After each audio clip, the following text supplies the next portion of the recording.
shirkan sanadlaha ah oo ay soo qabanqaabiyeen bangiga adduunka iyo hay-adda lacagta dunida ee IMF ayaa ka furmay magaalada Washington ee dalka Mareykanka kaasoo ay kasoo qayb galeen wafuudo kala duwan oo ka kala socda dowladaha caalamka.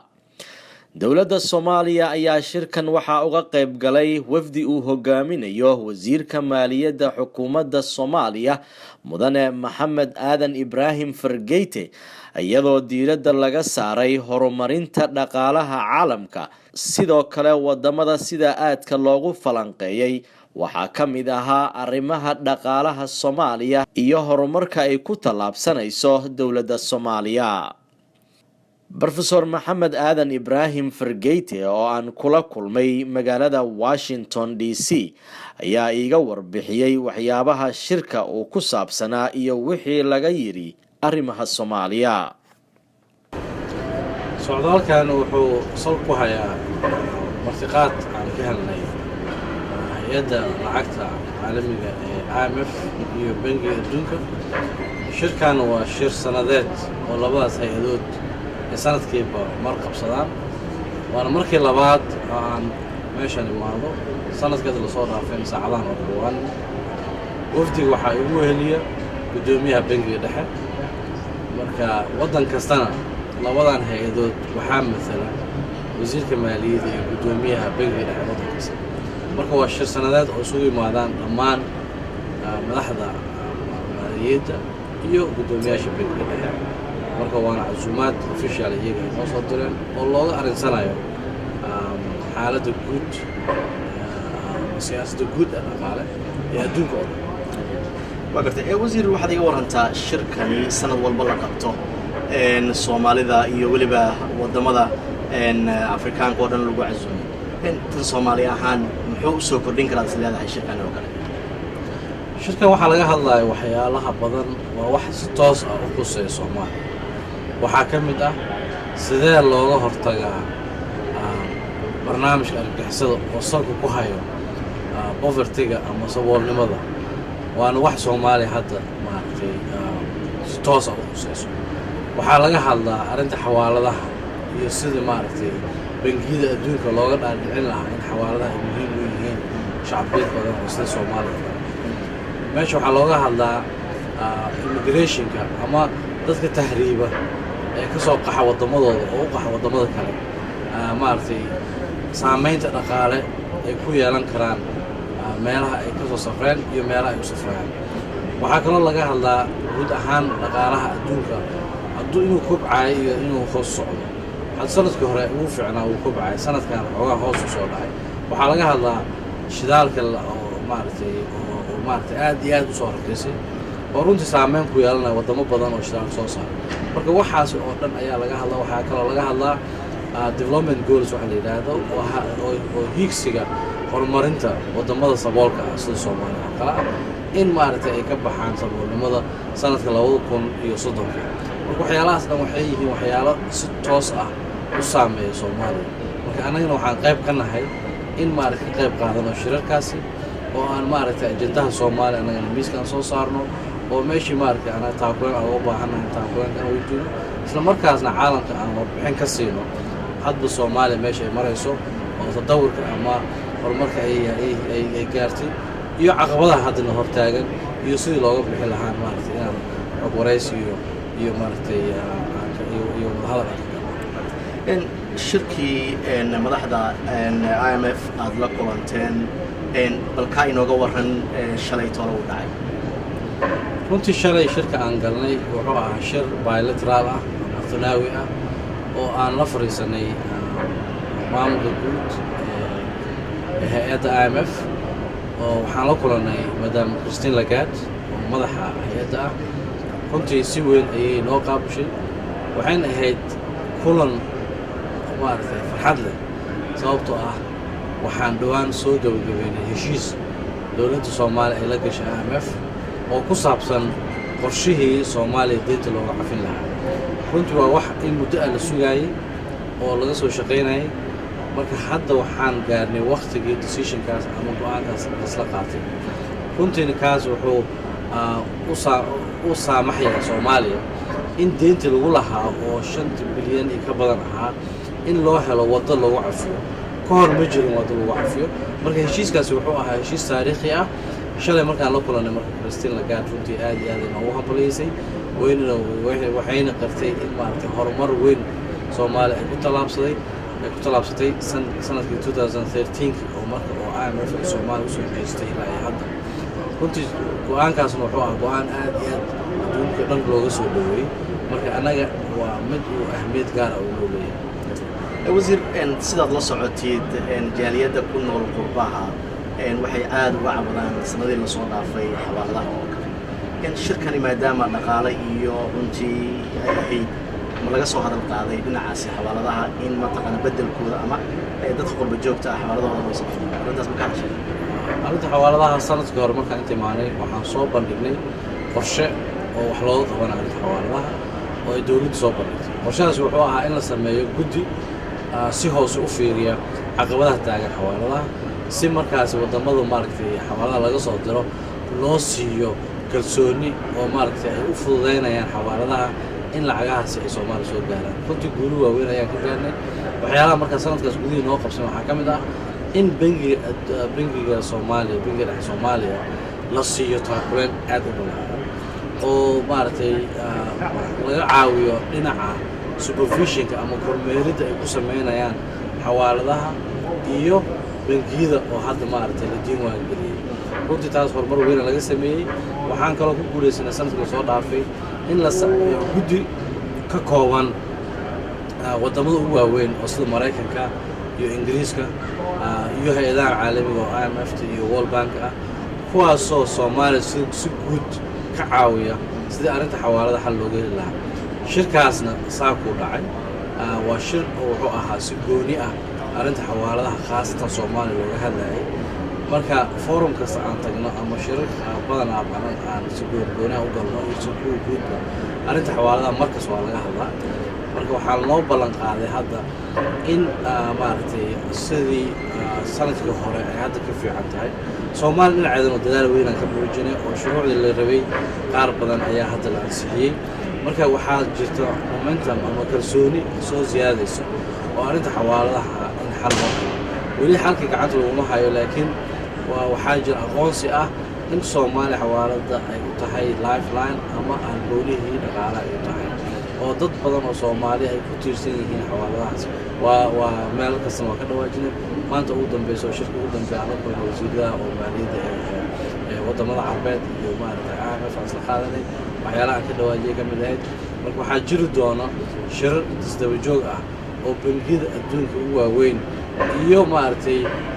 hay'adaha sharciga sameeya iyo bangiyo ka socda waddamada saddexaad inay kulan yeeshaan oo arrintaas sidii xal loogu heli lahaa marka arrintaas waa arrin maaragtay laga shaqeynayo waxaan rajaynaynaa in maaragtay guulo laga keeni doono insha Allah waxaa kaloo iga warantaa maanta kulankii ay isugu yimaadeen hay-adaha maalgashiga khaasatan adduunka iyo weliba Soomaaliya bal kulankaasi inta hay-adood ka soo qayb gashay iyo weliba siduu ahaa bal inooga waran dadkii markay dhinaca runtii kulankan wuxuu ahaa kulan si khaas ah loo soo qabanqaabiyey oo loogu talagalay in looga arinsado arrimaha Soomaaliya runtii shirkani wuxuu ahaa shir high level ah waxaana soo qabanqaabiyey si wadajir u soo qabanqaabiyey dowladda Soomaaliya bangiga adduunka hay'adda lacagta IMF iyo waddanka Ingiriiska ayaa soo wada qabanqaabiyey waxaana la soo keenay ama la soo yeeray oo ka soo qayb galay shirka inta badan deeq bixiyaasha oo runtii loo wada dhama oo iyagoo soo dirsaday wufuud sarsare u soo dirsaday shirka taasna waxay ku tusaysaa levelka ama kalsoonida ama maaragtay taakulaynta ee Soomaaliya loo hayo iyo rajada loo hayo Soomaaliya ayay ku tusaysaa markaa fiirsid madaxda ka soo qayb gashay marka shirka wuxuu ahaa maadaama Soomaaliya iyo hay'adda caalamiga ee lacagta ay heshiis wada gaareen oo dana cafiska ah marka waxaa laga hadlayay maxaa kaga aadan deeq bixiyaasha iyo dadka waddamada iyo hay'adaha deynta lagu leeyihiin iyagana inay maaragtay wax ka dhaxaan heshiiskaasi maadaama si toos ay u xuseen marka wuxuu ahaa shir arrimahaas looga adeegsanayo ahaa runtii shirkaasi waxaa aad looga dhawaajiyey oo loogu hambaliyey Soomaaliya horumarka weyn ay ka gaartay dhan walba ha noqoto dhanka siyaasadda oo iyadoo maaragtay la dhisay maamul goboleedyadii la dhisay dhanka amniga oo runtii iyadana maaragtay wax badan oo maaragtay markii hore shabaab haystay oo hadda maaragtay intooda badan la xoreeyey waxaa laga hadlayay hufnaanta dhinaca maareynta maaliyadda oo iyadana maaragtay wax badan ka qabsoomay waxaa laga hadlayay dhinaca bangiga dhexe iyo howlaha maaragtay dib u soo celinta kalsoonidii bangiga dhexe lagu qabay marka intaas oo dhan isu geeyey waxay keentay in Soomaaliya kalsooni weyn loo helo marka waxaa laga hadlayay maxaa qorshe ah oo Soomaaliya haddii hal mar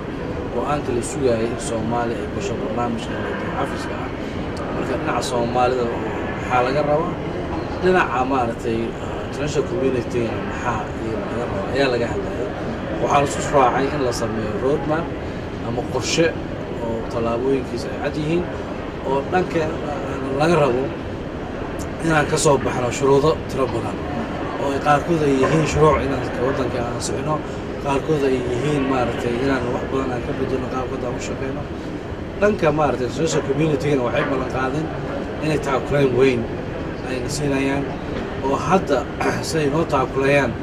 si ka badan ay noo taakuleen doonaan waxaa kaloo laga hadlay meelaha ugu muhiimsan ee taakuleyntaas ku wajahanna aada looga hadlay marka runtii wuxuu ahaa shir runtii aad iyo aad guul u ah Soomaaliya haatan maxaa kalood filanaysaan shirarkiina ma idin dhammaaday mise shirar kale ayaa idin dhiman intaad Washington hadda ku sugantihiin shirarka horta laba nooc ayay u kala baxaan shirarka waxay bilowdeen 12 bishan waxayna dhammaanayaan 18 bishan shirarka marka qaarna waa shirar guud oo caam ah oo si guud looga hadlayo waxyaalaha oo caalamka dhan khuseeya shirarna waa shirar goboleed oo qaar waxaa waa Afrikii loogu talagalay qaar maaragtay Carabaha loogu talagalay shirarkaasna waa jira waxaa kaloo anaga taas dheeri nooga ah shirar tiro badan oo annaga si gooni ahaan ama noo soo codsaday hay'adaha qaarkood ama maaragtay waddamada qaarkood inay nala kulmaan iyo kuwa anaga aan codsanay ah kuwaasna marka waxay ku dhex jiraan iyagana shirarkaas ay ku dhex jiraan saa la socoteed maanta waxaan la kulannay maaragtay maraykanka qaybtiisa maaragtay State Department ayaan la kulannay shalay saakadii hore waxaan la kulannay waddanka Ingiriiska maaragtay ergadii ka socotay ayaan la kulannay shalayto sidoo kale waxaan la kulannay maaragtay wafdi Maraykan aan la kulannay waxaan kaloo la kulannay maaragtay hay'adda maaragtay World Bank madaxdiisa aan la kulannay kuwa IMF madaxdooda la kulannay marka kulamadaas aad u tiro badan yihiin kulamo oo aad maaragtay aan hadda meeshan ku taxi karo maaha waa intensive oo maaragtay waa kulamo iyaga dhaqso saaran marka annaga Soomaali ahaan maanta waxaan loo arkay inaan nahay waddanka keliya oo runtii wax oo good news ama wanaag la soo shirtagaan nahay oo waddanka marka uga bixino meeshuu soo ka yimid iyo meesha dumarayo runtii waa waxyaalaha ay aad iyo aad ugu faraxsan yahay kan wasiir ahaan marka aad fiirisay imaatinkaagii aad timid isla markaasina shirarkan aad gashay sidee marka dareenkaaga siduu yahay markaad madaxdii oo dhan aad qaar aad la kulantay waxaan runtii aad iyo aad ugu faraxsanahay qaabilaadda aan helnay iyo kalsoonida weyn oo Soomaaliya hadda lagu qabo in hadda sanadihii hadda lasoo dhaafay 3 sanad lasoo dhaafay ay ahayd waxyaalo badan oo la taaban karo in la qabtay laakiin waxaan rabnaa in shacabka Soomaaliyeed inay iyagana ay fahmaan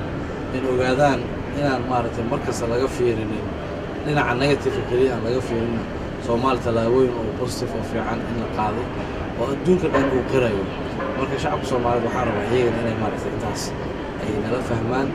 runtii waxaan dareemayaa Soomaaliya waxaa loo hayaa wax la yidhahdo goodwill oo ah yacni xiise weyn ayaa loo hayaa oo ah in Soomaaliya aysan dib u noqonin oo hor u socoto marka wax badan annaga nagu xiran yihiin saa uga faa'iidaysano marka fursadahaas la hor yahay وقتي إن أدبل ما ستوزر جبدي يقولون تي وقدام بينتي شعب كقدامنا يا وادي واد مدح ذا أوتها هاي ثلاثة أسود جدين لهيد يقولي بقى فرحين تظفر الحدا أنت شعب كحنا وين وحكسر أنا بقول كي بقول ما هجاس واحد بدن يا لمن إلا صمي wax badan waa noo qabsoomeen laakiin waxa naga noo dhiman ayaa wax aad u tiro badan ah laakiin haddaanan ogeyn wixii noo qabsoomay waxa annaga aan rabno ma ogaan karno waxaan rabnaa marka insha allah in soomaalida ay iyada isku kalsoonaato